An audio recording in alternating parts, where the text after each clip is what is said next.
jemi mbledhur këtu për të denoncuar një segment rrugor i cili mund të pasojë me një ngjarje të ngjashme.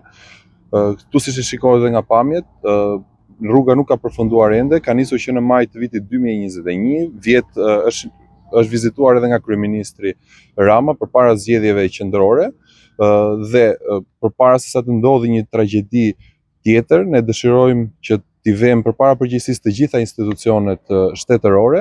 Siç e shikoni, të gjitha ato mjetet janë të detyruara dhe kalojnë vetëm në njërin sens të rrugës, e cila nuk është në gjerësinë e duhur dhe pa sinjalistik, me asnjë element të sigurisë rrugore, dhe sigurisht natën edhe pa ndriçimin e nevojshëm. Gjithashtu mjetet qarkullojnë me një shpejtësi shumë të lartë dhe nuk ka kontrole të autoriteteve të policisë apo nuk ka kontrole për të zbatuar rregullat e qarkullimit të rrugor. Ne si banor të lagjes, për të mos lejuar që të ndodhin ngjarje dhe të mos reagojmë vetëm pasi ndodhin ngjarje, por të reagojmë përpara se sa një ngjarje të ndodhi, i kërkojmë të gjitha autoriteteve shtetërore, Bashkisë së Durrësit, autoritetit rrugor të shqiptar të rrugëve, gjithashtu edhe policisë, që fillimisht të përfundojnë të gjitha punimet e kësaj rruge dhe të vendosin të gjithë elementet e sinjalistikës dhe elementet e sigurisë rrugore, gjithashtu të ushtrojnë kontrolle periodike si për të kontrolluar shpejtësinë, ashtu edhe qarkullimet të palejueshme të mjeteve që mund të ndodhin në këtë zonë. Këtu për shembull, nëse ti do vesh një tull, do ta vesh aty për shembull, sikur me bën një mur aty, do të vinë 10 herë policia në ditë.